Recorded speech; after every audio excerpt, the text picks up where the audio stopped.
अस्सलाम वालेकुम नाज़रीन, इमरान याकूब खान साहब के साथ मैं हूं Samina Pasha. Program viewpoint में आपको खुशामदीद कहती हूं। आज हमने देखा कौमी असम्बली का इजलास, बड़ी गर्मा गर्म तकारीर हुई और काफ़ी ज़्यादा हिद्दत नज़र आई। वैसे तो कल भी यही शोर शराबा जारी था, लेकिन है तो ये बजट इजलास, इसके बावजूद इसमें ख़ास तौर पर आज जो एजेंडा प्रीवेल किया है वो जो मुमकिन ऑपरेशन है अज़्म इस्तेहकाम जिसका फ़ैसला किया गया रियासत की जानिब से, उसके ऊपर जो अपोजिशन के अरकान हैं उनकी जानिब से तहफ़्फ़ुज़ात थे और इसी वजह से आज हमने देखा कि उनकी तरफ से एहतजाज भी किया गया। ऐवान के अंदर तकारीर में भी इसका जिक्र किया गया और उसके बाद बाहर आकर भी उन्होंने जो गुफ्तगू की उसमें बारहा ये मुतालबा किया है कि जो भी इस हवाले से सिक्योरिटी की सिचुएशन है, जो फ़ैसले लिए जा रहे हैं उस पर ऐवान को एतमाद में लिया जाए। बज़ाहिर ये एक साइब मुतालबा है। हमेशा हर दौर में जब भी कभी बातचीत की बात हो, मुआहदों की बात हो या फिर ऑपरेशंस का फ़ैसला हो, हर कोई अपोजिशन हो या हुकूमत हो इस बात को समझती है ज़रूरी कि उसे पार्लियामेंट में लाया जाए और उसके ऊपर डिस्कशन हो और जो अवाम के नुमाइंदे हैं उनको इसके ऊपर ब्रीफ भी किया जा सके।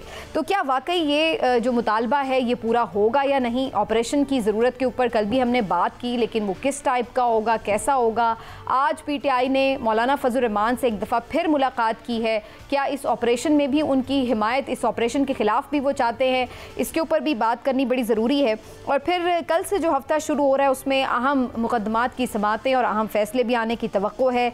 ये सब और इसके दौरान बजट की मंजूरी, कैसे हालात आगे चलने जा रहे हैं, इसके ऊपर आज बात करेंगे। आप सबको खुशामदीद कहती हूँ और ख़ास तौर पर खुशामदीद कहती हूँ सेनेटर कामरान मुर्तज़ा साहब को। सीनियर रहनुमा हैं आप JUIF के, आज हमारे साथ प्रोग्राम में शरीक है। बहुत बहुत शुक्रिया सेनेटर साहब। मुझे इजाज़त दीजिएगा, मैं एक कमेंट इमरान साहब से ज़रूर लूँ, फिर आपकी तरफ आते हैं, सवाल और जवाब का सिलसिला शुरू करेंगे। इमरान साहब, बज़ाहिर तो इस मुतालबे में कोई कबाहत महसूस नहीं होती कि आप एक फ़ैसला करने जा रहे हैं, एक ऑपरेशन का फ़ैसला करने जा रहे हैं, तो उसमें जो अवामी नुमाइंदे हैं उनको तो एतमाद में लेना चाहिए। बिस्मिल्लाहिर्रहमानिर्रहीम। समीना, देखिए बात यह है कि इसमें कोई कबाहत होनी भी नहीं चाहिए। आपको अवामी नुमाइंदों को ज़रूर एतमाद में लेना चाहिए, लेकिन आप ये देखें कि एपेक्स कमेटी में भी अवामी नुमाइंदे मौजूद थे और KP की अगर हम बात करें उसके वज़ीर आला भी मौजूद थे। अली अमीन गंडापुर साहब उस मीटिंग में मौजूद थे। उसमें जब इसकी मंजूरी दी गई तो उनकी तरफ से भी मंजूरी थी, उन्होंने इस पर कोई एतराज़ नहीं किया, इस पर ना ही उन्होंने कोई एहतजाज किया। ये सारी चीज़ें ऑन रिकॉर्ड मौजूद हैं। लेकिन उसके बावजूद मैं समझता हूँ कि एपेक्स कमेटी के बाद ज़्यादा बेहतर ये है कि इस तरह के मामले पार्लियामेंट में आ जाए और पूरी पार्लियामेंट को एतमाद में लिया जाए, ताकि किसी को भी कल कोई एतराज़ न रहे। हमारे यहाँ प्रॉब्लम ये है कि लोग जो हैं एक अंदर जाके कुछ कहते हैं, बात पब्लिकली जब मीडिया के सामने बात आ रही हो तो उनका मौक़िफ़ कुछ दूसरा होता है। तो PTI भी अगर इस ऑपरेशन के हक़ में है या इसको मंजूर कर रही है तो वो भी फिर सबके सामने हो, और अगर नहीं करना चाहते तो वो भी फिर सबके सामने हो। ये ना हो कि एपेक्स कमेटी में तो वो उस पर हाँ कर दें और बाहर आके उस पर ना करते हैं। अली अमीन गंडापुर साहब बेहतर बता सकते हैं कि अंदर डिस्कशन क्या हुई थी और अगर उन्होंने मुखालफत नहीं की तो क्यों नहीं की, और अगर अब वो मुखालफत कर रहे हैं तो क्यों कर रहे हैं? क्योंकि इस वक्त अपोजिशन तो ये सवाल उठाती हुई नज़र आ रही है कि सूबे को बार बार किसी ऑपरेशन की तरफ ले जाया जाता है, जिससे जाहिर है कि जो सूबे के अवाम हैं उनकी भी रिजर्वेशंस हैं और जो इस वक्त सूबे में हुकूमत है उसकी भी रिजर्वेशन है। लेकिन इस वक्त सूबे की एक और बड़ी स्टेक होल्डर जमात JUIF भी है। तो सेनेटर मुर्तज़ा साहब से जानते हैं कि आप क्या इस मौक़िफ़ के ऊपर PTI के साथ खड़े हैं? आपके नज़दीक क्या PTI का जो ये मुतालबा है, एक तो ये कि ऐवान में लाने का, उस पर भी, और फिर क्या आप समझते हैं कि सूबे में इस वक्त किसी ऑपरेशन की वाकई ज़रूरत है? देखिए, ऑपरेशन कहीं पे किसी इलाके में ज़रूरत हो भी सकती है और ज़रूरत नहीं भी हो सकती, मगर उस ज़रूरत को जो है वो डिटरमिन करना है, उसका फ़ैसला करना है पार्लियामान ने। यहाँ पार्लियामान से ऊपर एक एपेक्स कमेटी मौजूद है और वो फ़ैसले बैठ के करती है। तो इसका मतलब है कि आप पार्लियामान को अंडरमाइन करते हैं, आप पार्लियामान को नज़रअंदाज करते हैं, और जब आप पार्लियामान को नज़रअंदाज करते हैं तो फिर उसके नताइज हुआ करते हैं। वो नताइज मुल्क और कौम के लिए दुरुस्त नहीं होते। यहाँ पे भी जो फ़ैसला किया गया है एपेक्स कमेटी ने किया है। एपेक्स कमेटी के पीछे मुझे नहीं पता कि कोई स्टैट्यूटरी प्रोविज़न है या नहीं है, मगर पार्लियामान जो है वो दस्तूर के मुताबिक जो है वो एक सावरन अदारा है। अगर फ़र्ज़ कर लीजिए कि मैं इस ऑपरेशन को अपोज करूं भी, मगर फिर भी मेजॉरिटी इसको ऑपरेशन को जो है वो अप्रूव कर दे, तो देन जो है उसमें वो विल ऑफ द पीपल को रिफ्लेक्ट करेगा। यहाँ पे विल ऑफ द पीपल नहीं है, तो इसलिए ये मामला जो है, ये ऑपरेशन का जो फैसला है, इसको रिजेक्ट किया जाता है। ठीक, आप इसको रिजेक्ट तो कर रहे हैं, लेकिन आज जो मौलाना फजल रहमान साहब से असद कैसर साहब की मुलाकात हुई है, इसका मतलब है कम से कम इस पॉइंट के ऊपर आप दोनों सेम पेज पर हैं, पीटीआई भी और आप भी। अब देखिए, हम वो उनका नुक्ता नज़र लिटिल बिट जो है ना वो डिफरेंट है हमसे। अच्छा। वो तो इसको आउटराइटली जो है रिजेक्ट करते हैं। हम ये कहते हैं कि कोई भी मामला पहले पार्लियामान में आए, पार्लियामान में उसमें डिबेट हो, पार्लियामान उस पर फैसला करे, भले जॉइंट सिटिंग बुलवानी पड़े, डिबेट करने के बाद जो है जो पार्लियामान का फैसला हो, जो भी हो, वो उसको इम्प्लीमेंट किया जाए, ना कि इस तरह से जो है ना 4 बंदे बैठ के इस पर फैसला कर लें, हुकूमत के कुछ लोग और कुछ ऑफिशियल्स। तो वो गलत बात है, ये हमारा इसमें अपना अलग से मौक़िफ़ है।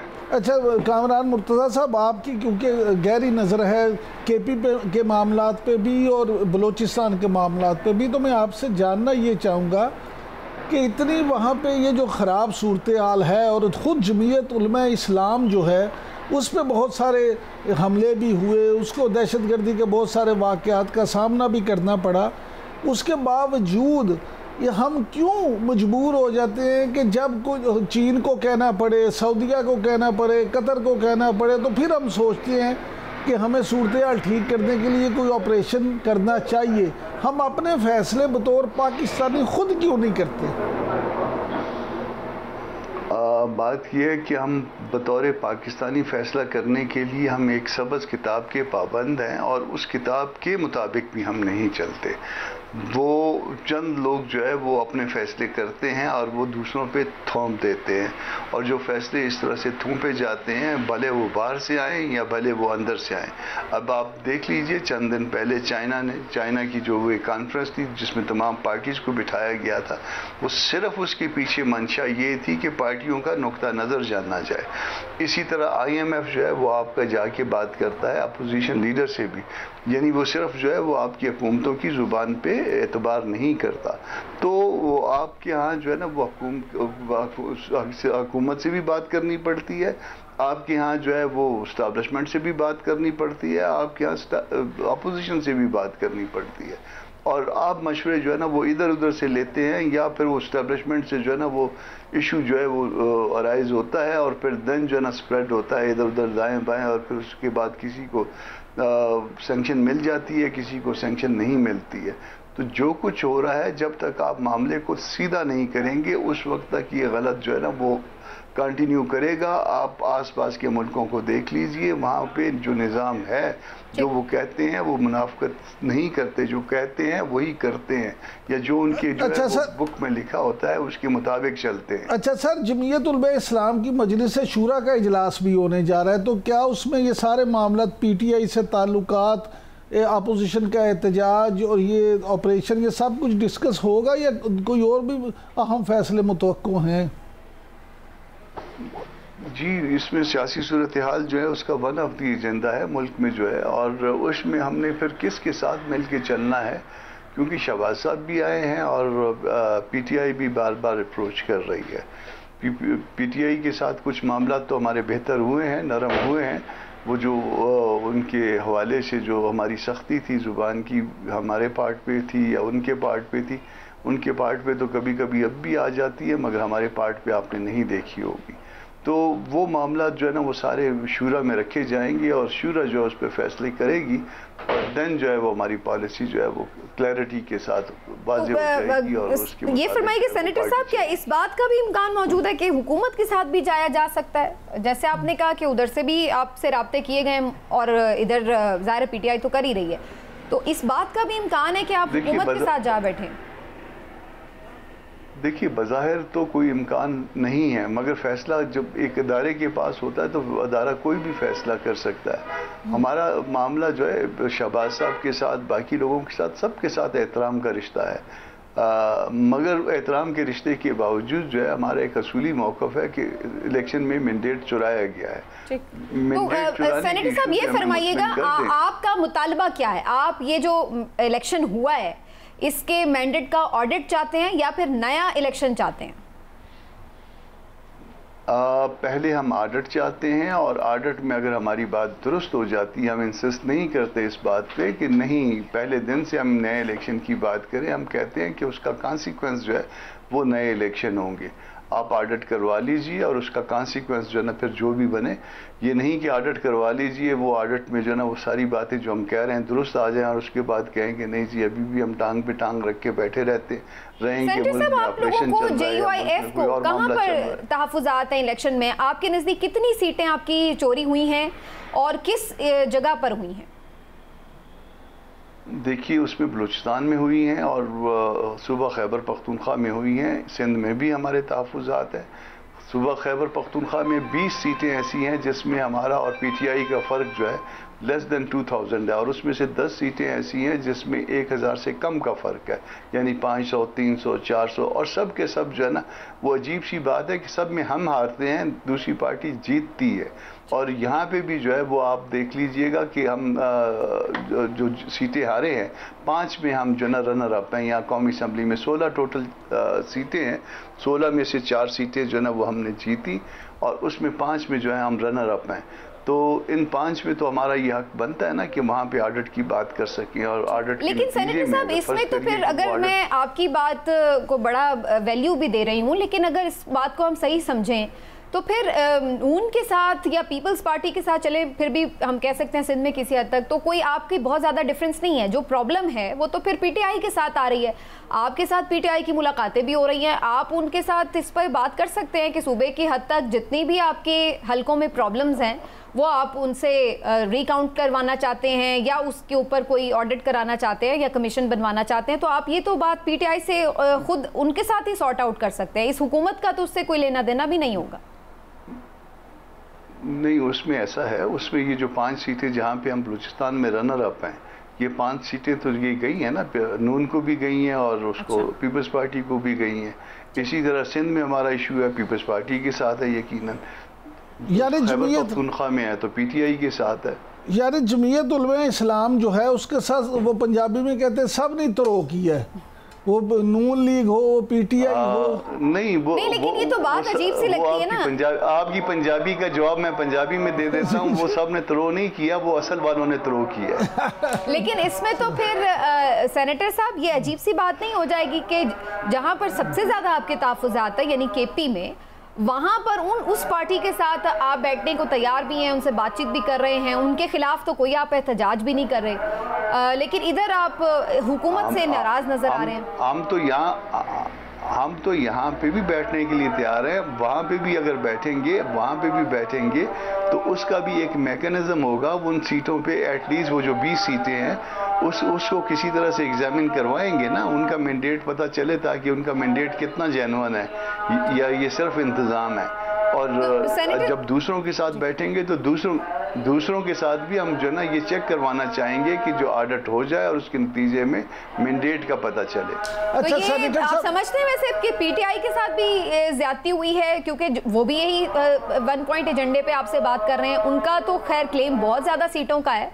आप समझते हैं उनकी बात में भी कहीं वजन है, क्योंकि वो तो फॉर्म 45 लेके फिर रहे हैं, आपके पास भी इसी तरह अपने प्रूफ मौजूद हैं फॉर्म 45 की सूरत में या कुछ और?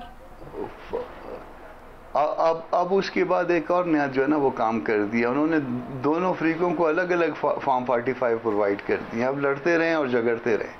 तो यहाँ बलूचिस्तान में हर एक की जेब में जो है ना अपना फॉर्म 45 है, तो उसके लिए जो है वो फिर जो इलेक्शन मटेरियल जिन बैग्स में होता है उनका खोलना शायद ज़रूरी हो जाएगा, उनको खोल के और उसका ऑडिट जो है वो ज़रूरी है। अच्छा कामरान साहब, ये फरमाइएगा कि आप जब ऑडिट की बात करते हैं तो आज ही मियाँ जावेद लतीफ़ साहब जो मुस्लिम लीग नून के सीनियर रहनुमा हैं, उन्होंने एक इंटरव्यू में, एक TV के इंटरव्यू में ये मुतालबा किया है कि ये जो बात PTI या अपोजिशन ऑडिट की करती है, हम भी इस हक में हैं, ऑडिट ज़रूर होना चाहिए, लेकिन ये ऑडिट 2014 से होना चाहिए। वो कहते हैं जी एक जुडिशल कमीशन बनाया जाए जो यहाँ से शुरू करे कि 2014 में धरना किसके कहने पे बैठा था, किसने बिठाया था, किसने नवाज शरीफ की हुकूमत ख़त्म की, किसने झूठे केसेस बनाए, किसने 2018 में इलेक्शन में धांधली करके RTS बिठाया, और फिर 2024 में क्या हुआ, फॉर्म 47, 45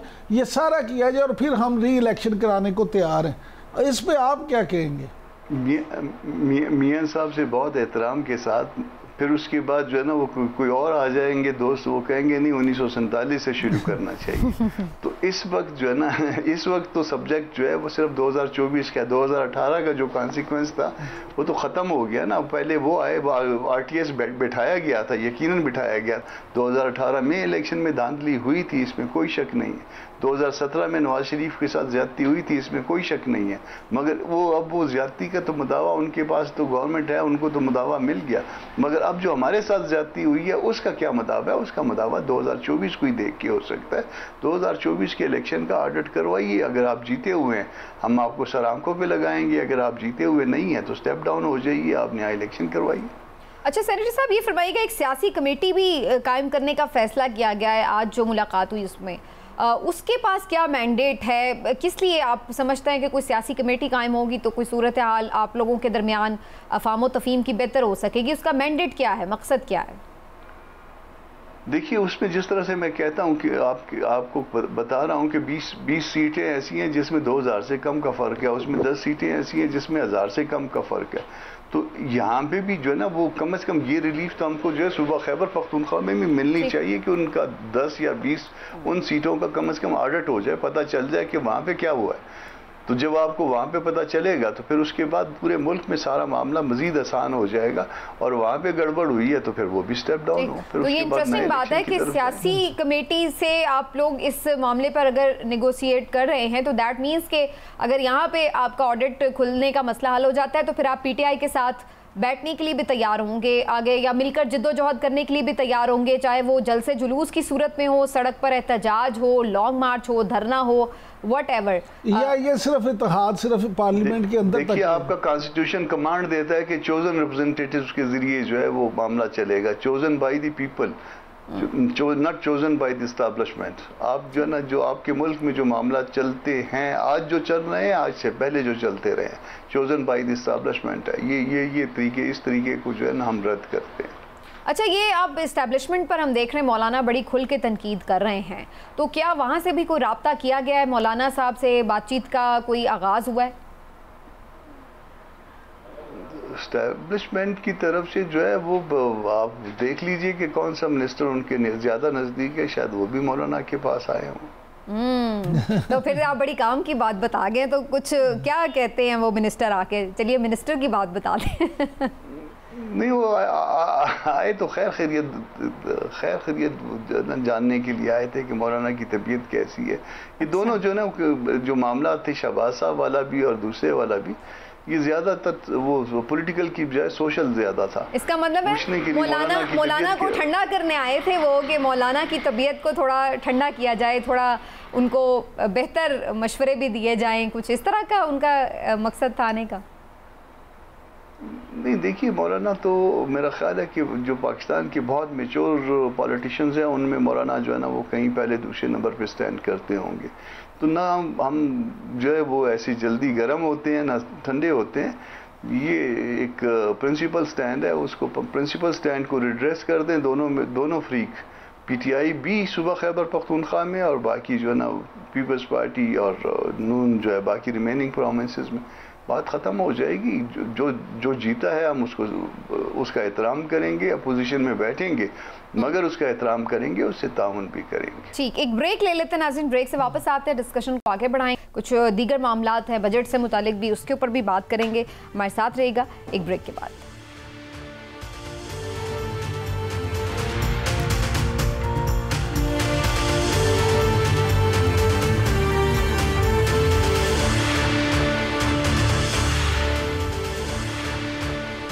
जी वेलकम बैक नाज़रीन। इमरान साहब, फाइनली हम सुनने में ये आ रहा है कि फिर एक दफ़ा पीपल्स पार्टी नून लीग मान गए हैं, बजट में वोट भी दे देंगे। लेकिन आज अगर आप तकारीर सुने पीपल्स पार्टी के रहनुमाओं की, खुद आसफ़ा ने आज पहली तकरीर की पार्लियामेंट के फ्लोर पर, बाकी शाजिया मरी साहिबा को मैं सुन रही थी, दीगर लोगों को, तो अब मज़े की बात यह है कि तनकीद वो भी कर रहे हैं बजट के ऊपर, हुकूमती पॉलिसी पे भी बात करते हैं तो तनकीद ही होती है, लेकिन वैसे वो इसी बजट को सपोर्ट भी कर देंगे।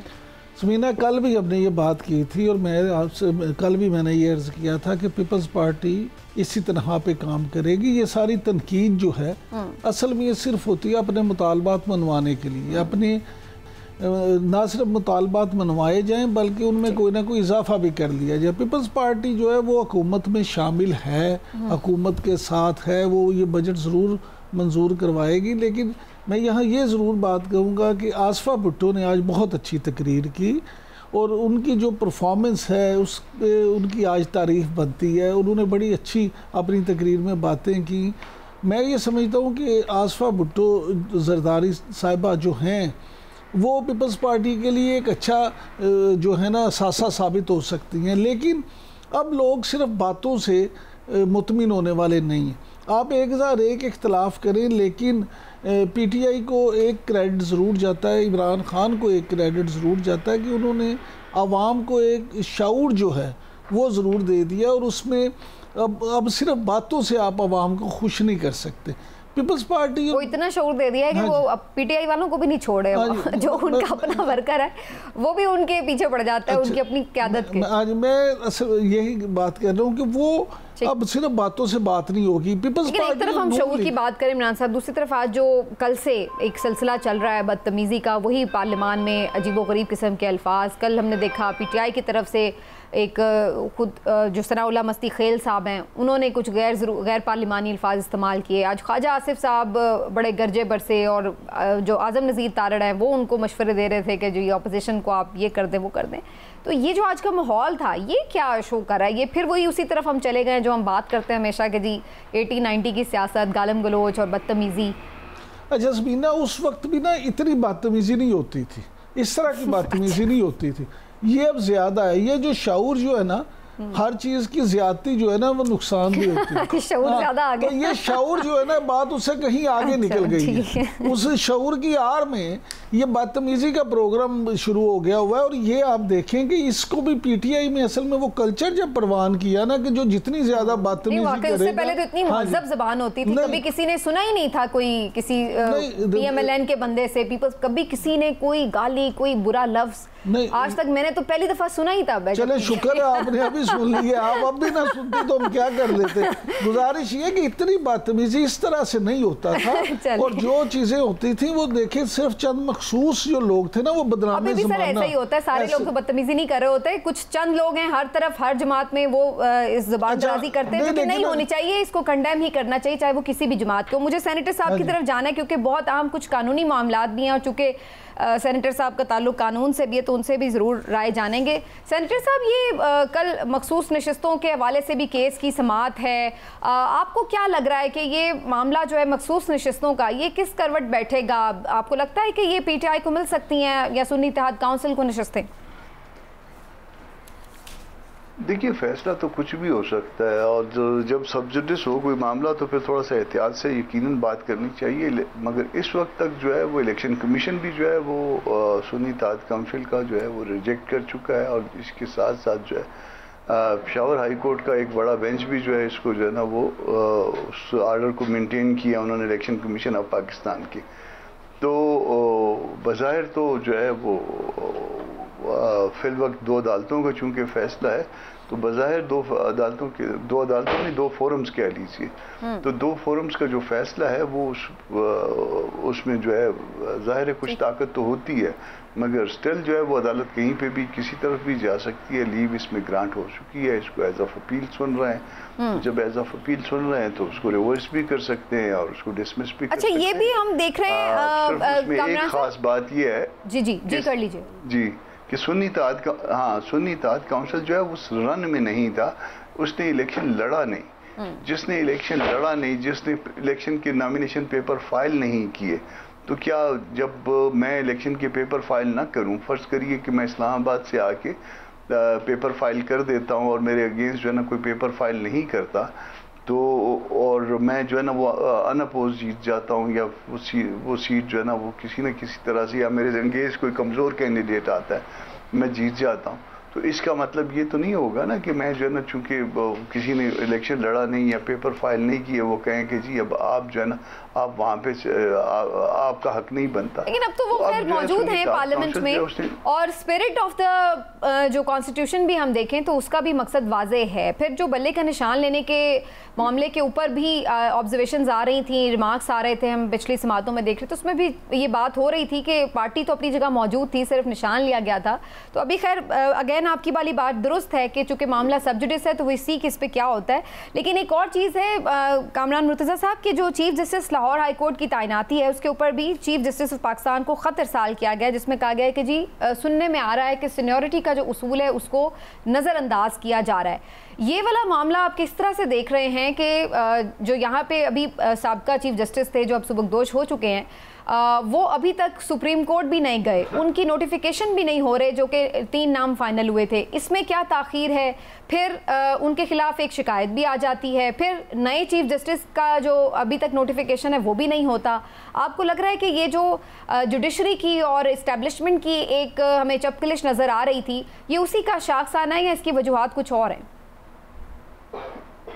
देखिए, एक तो जुडिशरी खुद आपस में तकसीम है, इवन सुप्रीम कोर्ट लेवल पे भी तकसीम है, अदालत नीचे हाई कोर्टों में भी जो है ना ये तकसीम मौजूद है।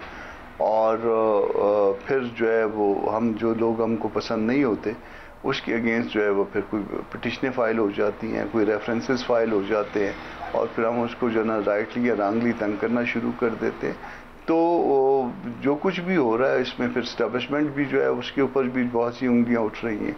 और इस्लामाबाद हाई कोर्ट के जजों ने 6 जजों ने जो है ना ये कहा है, और बाकी और जगहों से भी जो है मुख्तलिफ कार्नर से जो है ना इसी तरह से मिलती जुलती सदाएँ आ रही हैं। बहुत से लोग जो है ना फिल वक्त खामोश होंगे, उनके साथ भी ये हरकत होती होगी। तो आप अगर मुल्क को आगे चलाना है, इसको तरक्की देनी है, तो दस्तूर के मुताबिक अगर चले तो मेरा ख्याल है मामला सीधे हो जाएंगे। या उनके ख्याल के मुताबिक जो है ना वो जो चीज़ दुरुस्त है वो मुमकिन है कि वो दुरुस्त ना हो, और वो उस चीज़ के ज़िम्मेदार भी नहीं है कि वो जो वो सोचें वो दुरुस्त है और जो वो ना सोचें वो गलत है। ये छोड़ दें लोगों पे, मुल्क को चलाने दें पॉलिटिशियन को, मुल्क को चलाने दें पार्लियामान को, और पार्लियामान जो है ना वो ये जिम्मेदारी कबूल करे। आप देख लीजिए, आपके यहाँ जो है ना आसपास मुल्कों में पार्लियामान जो है वो चल रही है। सेनेटर मुर्तज़ा साहब बहुत बहुत शुक्रिया आपका, आप हमारे साथ मौजूद रहे। एक ब्रेक लेते हैं नाज़रीन, ब्रेक से वापस आते हैं और डिस्कशन को आगे बढ़ाएंगे। हमारे साथ रहिए।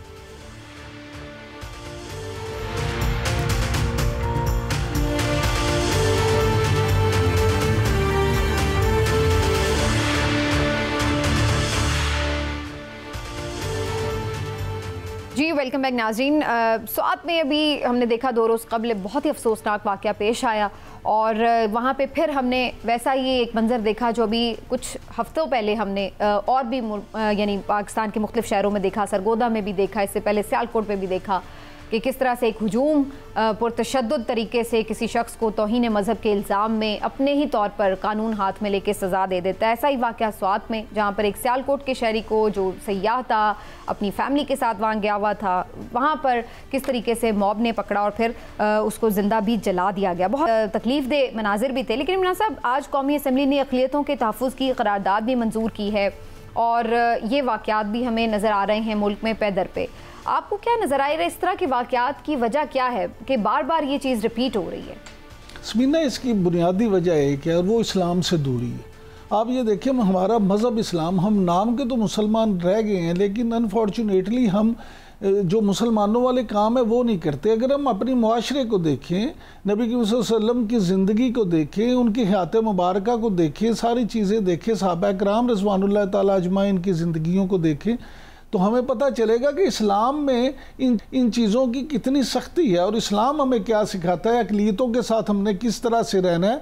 और उसके अलावा इस्लाम में ये नहीं है कि अगर आप किसी पे ये इल्ज़ाम आयद करते हैं, देखिए मैं कोई मुफ्ती या आलिम तो नहीं हूँ, लेकिन जितना हमने पढ़ा या सुना या देखा है उसके मुताबिक ये बात नहीं है कि अगर कोई बंदा इस तरह का किसी जुर्म का मुर्तकिब होता है, खुदा न खास्ता, तो आप एकदम से खुद ही मुनसिफ बन जाएं और ख़ुद ही आप उसको सज़ा दे दें। रियासत का वजूद क्या होता है, रियासती इदारे क्या होते हैं, तो कानून साजी हो चुकी है। बिल्कुल। लेकिन समीना, यहाँ पे एक बात मैं ज़रूर करना चाहूँगा कि तौहीन मज़हब हो या तौहीन रसालत हो, ये सारी चीज़ें हैं ना जो इस पे हमारी ये भी इस तरह से भी कमज़ोरियाँ कि हम घरे मुर्गे उखाड़ने के पीछे चल पड़ते हैं। अब खत्म नबूवत की अगर बात करें तो वो एक कानून आइन के मुताबिक सारी चीज़ें तय हो चुकी हैं, लेकिन अब फिर ये इतलात है कि जी शायद उस पर फिर कोई बहस होगी, शायद किसी अदालत की तरफ से को केस में डिस्कशन हो गई है, फिर उसमें कोई तरमीम की बात की जा रही है, ये बात की जा। भाई आप क्यों इस तरह की बातें करते हैं जिससे लोगों में इश्ताल आए।